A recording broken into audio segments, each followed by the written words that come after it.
प्यारे बच्चों, UP board ने इस बार 2023 बोर्ड एग्जाम के लिए अपने टिप्स जारी कर दिए हैं।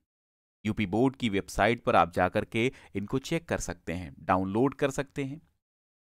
आपको मैं बता दूं, डिस्क्रिप्शन में पहली लिंक भी है जहां से आप इस पीडीएफ को डाउनलोड करके प्रिंट करा लीजिए और इसी के प्रिकॉशन के अनुसार, इसी के मतलब टिप्स के अनुसार आपको तैयारी करनी है। ठीक है, बोर्ड ने स्वयं दिया है, बोर्ड के विशेषज्ञों द्वारा ये दिया गया है। Some useful tips for preparation of board examination 2023. Do check the latest syllabus and model paper on the official website of the board www.upmsp.edu.in पर जाकर के आप मॉडल पेपर्स और सिलेबस चेक कर सकते हैं। सिलेबस आप बता दें कि आपका 30% ऑफ है, तो जो 30% खत्म हुआ है उसको नहीं पढ़ना है, कतई यहाँ से नहीं आएगा। एनसीईआरटी इंग्लिश आपकी चल रही है, इंग्लिश 12 के लिए ही टिप्स इसमें दिए गए हैं। हमने हिंदी के टिप्स बता दिए हैं, तो अभी जाकर के रिवीजन क्लास की प्लेलिस्ट है, रिवीजन वाली प्लेलिस्ट है, आप उसमें देखिएगा, ये सारे टिप्स मिल जाएंगे। मॉडल पेपर में भी और बोर्ड एग्ज़ाम एक प्लेलिस्ट हमारी बनी हुई है बोर्ड एग्ज़ाम न्यूज़ की, तो उसमें भी मिल जाएंगे। Make a time table to revise the whole syllabus. पूरे सिलेबस को अच्छी तरह से रिवीजन करने के लिए एक टाइम टेबल बनाइए, ठीक है, पूरी तरह से। Solving the model paper in the given time limit will be useful. देखो, मॉडल पेपर तो हम आपको ऑलरेडी 2022 वाले दे चुके हैं, ठीक है, पुरानी प्लेलिस्ट मॉडल पेपर की है, वहाँ देख सकते हैं। या फिर आप UP board English model paper by UPMSP, released by UPMSP ऐसा डाल के आप सर्च करेंगे या फिर ज्ञान सिंधु लगा लेंगे तो आपको पेपर मिल जाए। Solving the model paper in the given time limit, तो मतलब दी हुई समय सीमा में आपको पेपर को, मॉडल पेपर्स को हल करके प्रैक्टिस कर लेनी है। Note down your doubts and difficulties and consult your teacher to resolve them timely. अगर आपके पास कोई डाउट्स हैं, कोई कठिनाइयां हैं, तो आप अपने टीचर को कंसल्ट कर सकते हैं, संपर्क कर सकते हैं और वो रिजॉल्व कर देगा इनको। Also check the quality content available on Diksha portal and eGyanGanga YouTube channel. It would be quite beneficial.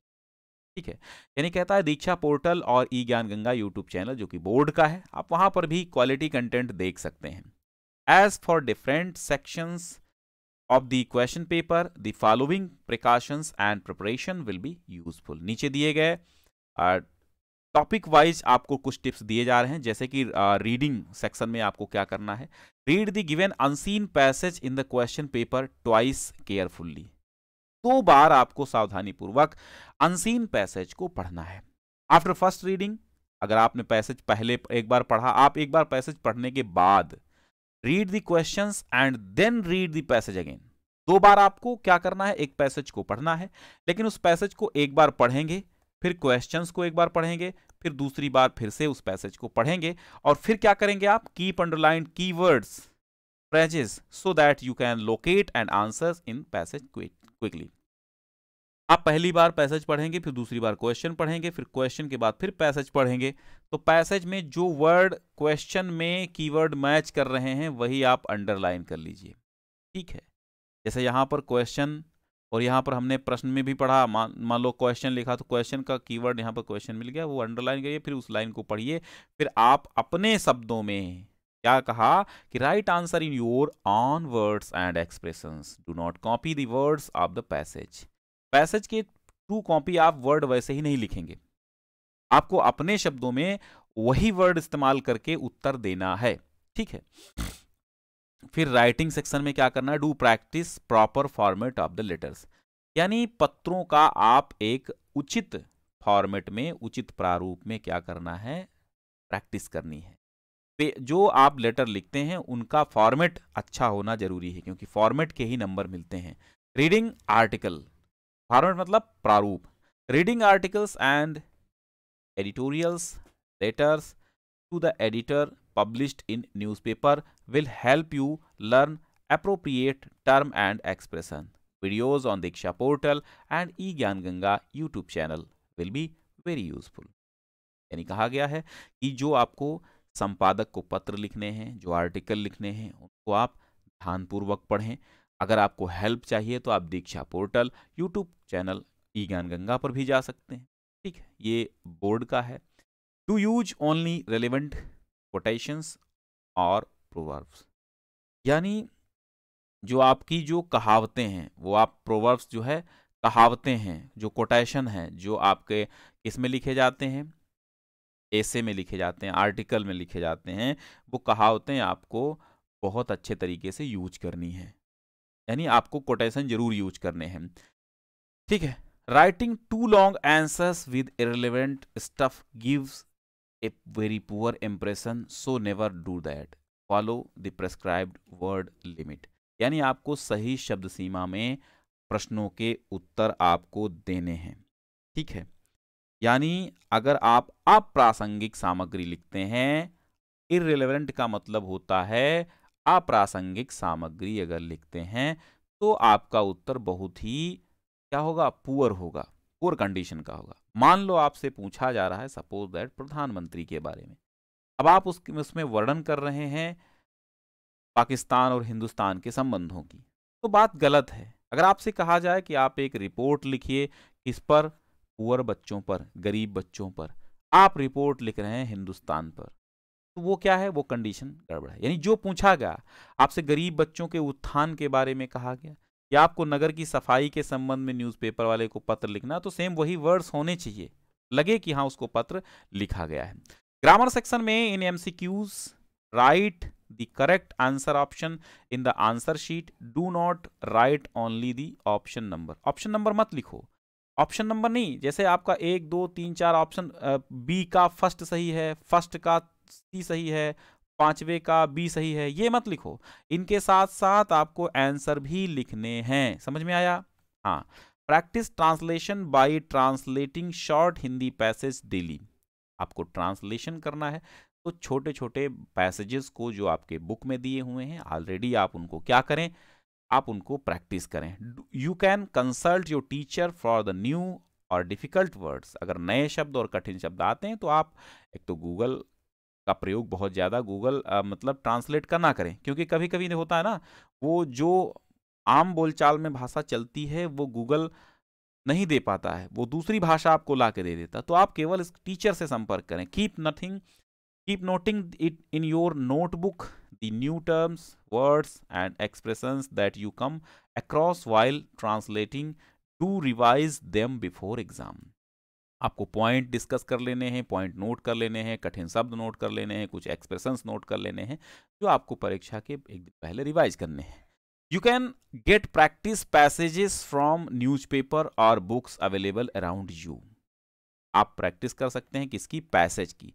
अगर आपके आसपास न्यूज़पेपर हैं, कुछ बुक्स हैं तो आप अगर उपलब्ध हैं तो उनसे आप पैसेज की प्रैक्टिस कर सकते हैं। For practising narration prepare a chart of rules, put it in your room at convenient place so that you can revise them easily। आपको ग्रामर के कुछ पॉइंट्स नोट कर लेने हैं, रूल्स नोट कर लेने हैं, एक चार्ट बना लेना है। चार्ट को आपको कमरे में सामने लगा देना है ताकि आपकी निगाह पड़ती रहे।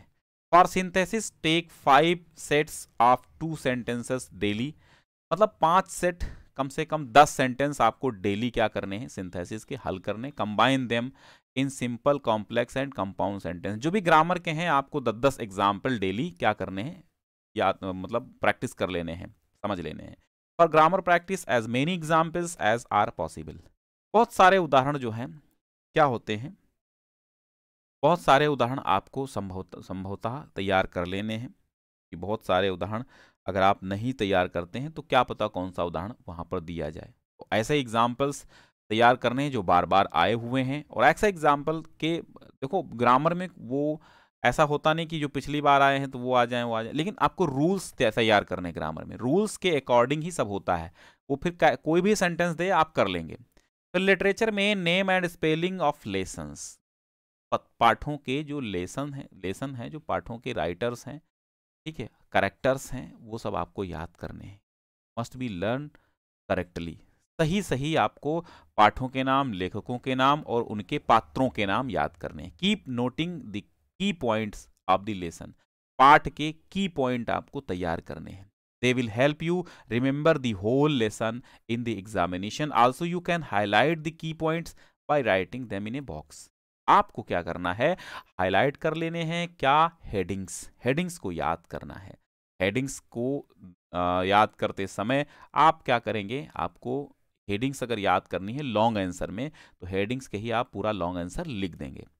To learn the central theme of the poems की सेंट्रल आइडिया आपको या केंद्रीय भाव आपको कविता का याद करना है। Read each and every line of the prescribed poems very carefully and also the imagery used.